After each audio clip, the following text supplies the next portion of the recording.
Michael's Big Book of Bad Things, Part 2. My dad had a favourite page in Michael's Big Book of Bad Things.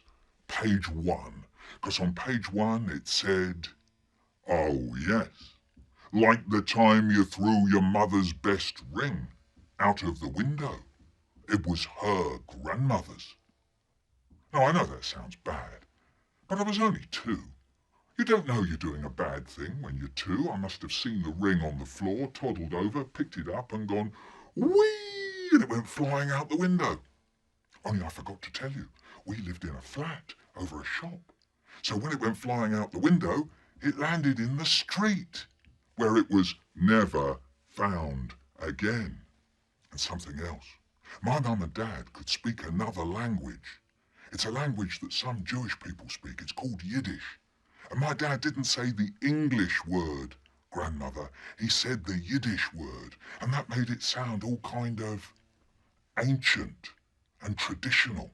So my dad says, "Oh yes, like the time you threw your mother's best ring out of the window.